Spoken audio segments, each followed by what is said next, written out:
teman-teman, selamat pagi, siang, sore, atau malam. Perkenalkan, nama saya Dimset dari Departemen Lapangan, dan kenalkan teman saya Nofriza dari Departemen PSDA. Di sini kita akan membuat video tentang bagaimana caranya mengambil data struktur geologi. Untuk penjelasan sedikit tentang struktur geologinya akan dijelaskan oleh Nofriza. Silahkan dia.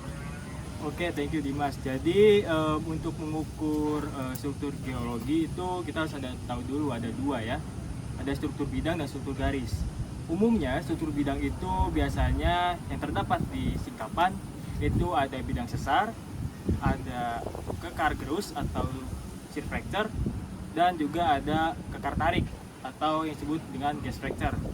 Sedangkan untuk bidang struktur garis ini biasa yang terdapat itu adalah silicon-side. Penasaran dengan cara pengukurannya? Lanjut aja, kita langsung ke pengukurannya. Oke teman-teman, sekarang kita mulai praktek gimana caranya ngambil data rekahan ya Jaya. Iya. Nah, sebelum ngambil data, ada yang mau aku tanyain juga nih ke Nofriza. Sebenarnya pakai alat apa aja sih Jaya buat ngambil data rekahan? Untuk ambil data rekahan biasanya sih gua pakai dua alat ini. Yang pertama itu kompas geologi, yang kedua ini buku lapangan sebagai alat atau bidang bantu untuk mengukur si bidang rekahannya ini. Gitu. Oke. Nah, terus kayak gimana tuh mulai step awalnya itu dari mana aja? Coba bisa dipraktekin nggak aja? Untuk bidang struktur bidang itu konsepnya sama, masih strike and dip. Jadi kita masih bisa menggunakan hukum right hand rule. Jadi kita harus tahu dulu rekahan ini, bidang rekahan ini dia arahnya kemana. Kalau kita berdasarkan right hand rule, berarti kita lihat nih dia memiliki arah dip yang ke bawah. Berarti strike-nya dia masuk ke dalam kan. Oleh karena itu kita langsung aja ke pengukurannya. Bisa lebih dekat mungkin. Untuk gampangnya, kita memakai bidang bantu berupa buku lapangan.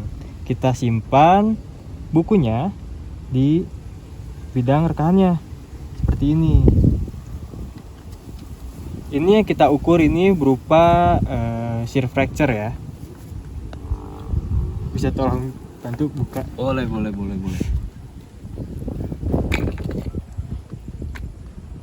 Nah, kita udah tahu nih dia arah dipnya ke sana dan strike-nya ke dalam.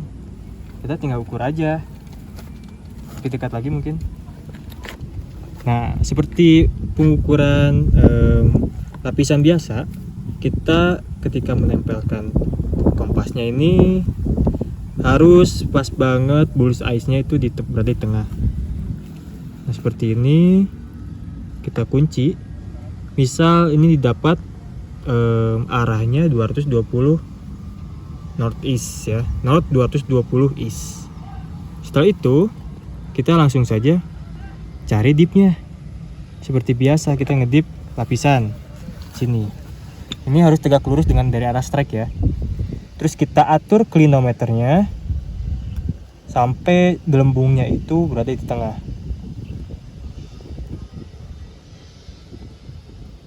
Ini kurang lebih didapat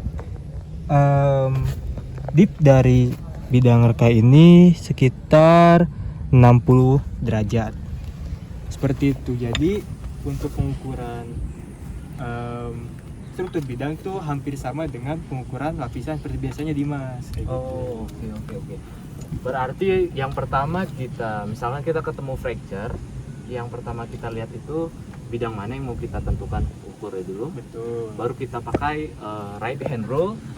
Oke, kita tentukan strike-nya kemana, dipnya ke arah mana. Betul. Baru kita ukur pakai kompas dan bantuan buku, atau kalau pakai papan untuk ujian-ujian tuh boleh nggak sih, Ja? Oh boleh, pakai Boleh. papan jalan tuh nggak apa-apa.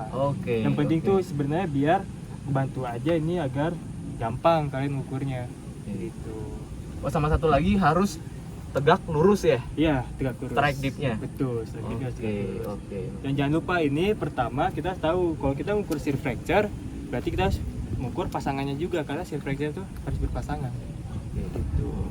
Oh jadi nggak cuma satu fracture doang, tapi fracture pasangannya lagi harus Iya, diambil. yang berlawanannya itu. Oke. Gitu sih. Selain shear fracture, kita ngukur apa lagi sekarang nih, Ja? Sebenarnya untuk mengukur struktur bidang itu sebenarnya sama aja ya. Maupun gas fracture, shear fracture, maupun bidang sesar itu kita sama mengukurnya. Nah, mungkin yang sedikit beda ini adalah si struktur garis. Nah, struktur garis yang di sini yang umumnya biasanya berupa silicon side. Cuman di sini kita belum menemukan yang ideal. Nanti kita ajarin lah ya cara pengukuran struktur garisnya kayak gimana. Tadi kan udah struktur bidang ya, Ja ya. Sekarang kita mau coba belajar ngukur struktur apa lagi nih jenisnya. Paling kita sekarang ngukur struktur garis. Nah, untuk mengukur struktur garis ini agak sedikit berbeda sama struktur bidang yang tadi. Nah, yang dicari itu di struktur garis itu trend dan plunge. Nah, untuk mengukurannya gimana?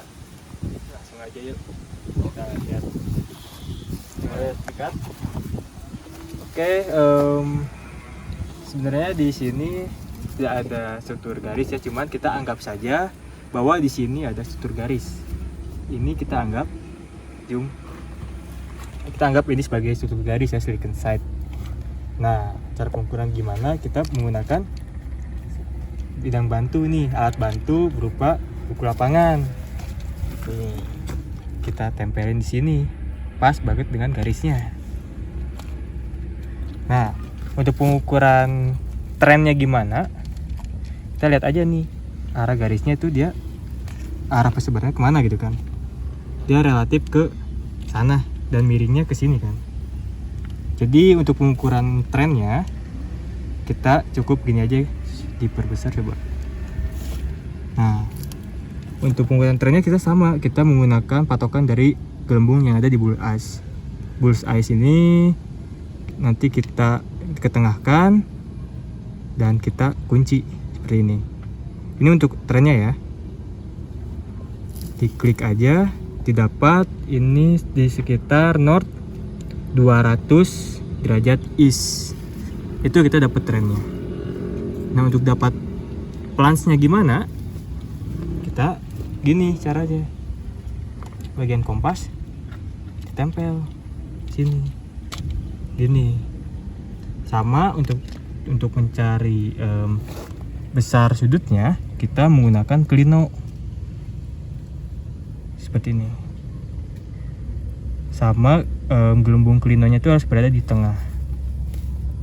Nah, ini misal kita didapatkan sudutnya itu sekitar 80 lah. 80 derajat seperti itu. Simple namun tetap masih banyak yang salah lagi. Gitu sih Dimas. Oh, berarti tadi kita mencoba di bidang inilah ya. Kita anggap ada gores garis atau Betul. silicon side. Oke, dapatnya dalam bentuk trend and plunge. Ya, penulisannya ntar plunge dulu, Oke. koma, langsung arah trennya. Trennya. Jadi Oke. bisa didapat plunge-nya 80, trennya 200, berarti 80 derajat, koma, north 200 derajat east. Kayak gitu. Oke, paham.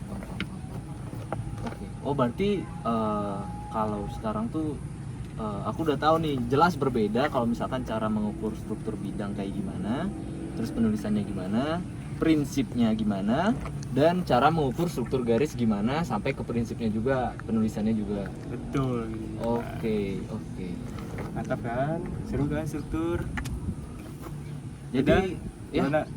wah, ingin banget langsung ngukur. Mau ngukur? Ntar aja lah ya. Ntar aja lah ya, langsung kita nanti ngukur satu gini aja, satu singkapan. Satu singkapan. Oke, langsung diajarin sama Nofriza. Mungkin gitu aja palingan kita bikin video untuk ngebantu teman-teman yang yang di rumah biar bisa juga sedikit mengingatkan bagaimana cara mengambil data struktur ya, Ya, dan ikut belajar juga. Ah gitu. iya, benar. Gitu. Dan mungkin ini disclaimer dari saya dulu.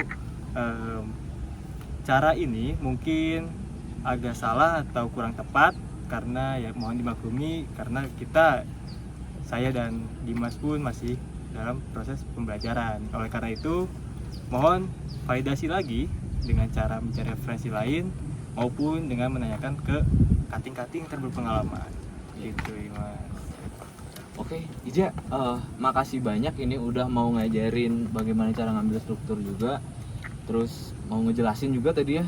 Udah aku setidaknya dikit banyak dapat ilmu gitu ya sekarang. Iya. Mantap. Nggak percuma ngelapang hari ini, pokoknya mantap banget lah Ija. Mantap banget. Iya, Mas. mantap banget. Oke, teman-teman, segitu aja mungkin videonya dari aku. Jadi semoga yang menonton dimanapun kalian berada sehat-sehat selalu dan bisa mengambil yang baik dan membuang yang buruk ya. Gitu aja. Ya, dan mohon maaf bila dari saya maupun dari Dimas ada kesalahan kata dan salah pemahaman, mohon dimaklumi. Dan thank you ya, dan keep subscribe dan like YouTube MTG Mahandraga. Kita salam Mahandraga dulu. Yuk. Salam Mahandraga, jaya. Dadah.